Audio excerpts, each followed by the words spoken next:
Welcome to Tulaja family threads. ಇವತ್ತು ಮನೆಯಲ್ಲಿನೇ sambar powder ಯಾವ ಥರ ಮಾಡಬೇಕು ಅಂತ ಹೇಳಿ ತೋರಿಸ್ಕೊಡ್ತೀನಿ. ಈಗ ಇಂಗ್ರೀಡಿಯೆಂಟ್ಸ್ನ ನೋಡ್ಕೊಳ್ಳೋಣ. ಇಲ್ಲಿ ಸಾಸಿವೆ, ಮೆಂತೆ, ಕಲ್ಲು, ಇಂಗು, ಖಾರದ ಪುಡಿ, ಧನಿಯಾ, ಚಕ್ಕೆ, ಲವಂಗ, ಏಲಕ್ಕಿ, ಕಾಳುಮೆಣಸು, ಉದ್ದಿನಬೇಳೆ, ಚೆನ್ನಾಗಿಬೇಳೆ, ಕಡಲೆಬೇಳೆ, ತೊಗರಿಬೇಳೆ, ಜೀರಿಗೆ, ಉಪ್ಪು, ಕರಿಬೇವು ಇಷ್ಟನ್ನು ತಗೊಂಡಿದ್ದೀನಿ. ಈಗ ಎಲ್ಲ ಸಾಮಗ್ರಿಗಳನ್ನು ಒಂದೊಂದಾಗಿಯೇ ಹುರ್ಕೊಳ್ಳೋಣ. ಡ್ರೈ ರೋಸ್ಟ್, ಯಾವುದೇ ಎಣ್ಣೆ ಬೇಡ ಇದಕ್ಕೆ.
ಈ ಎಲ್ಲ ಸಾಮಗ್ರಿಗಳನ್ನು ನಾನು ಡ್ರೈ ರೋಸ್ಟ್ ಮಾಡ್ಕೊಂಡಿದ್ದೀನಿ.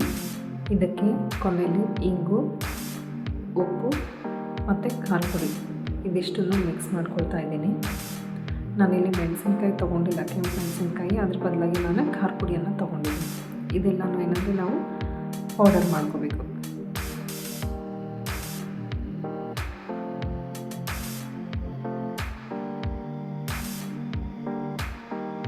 ನೋಡಿ, ಈ ಥರ ರೆಡಿಯಾಗಿದೆ.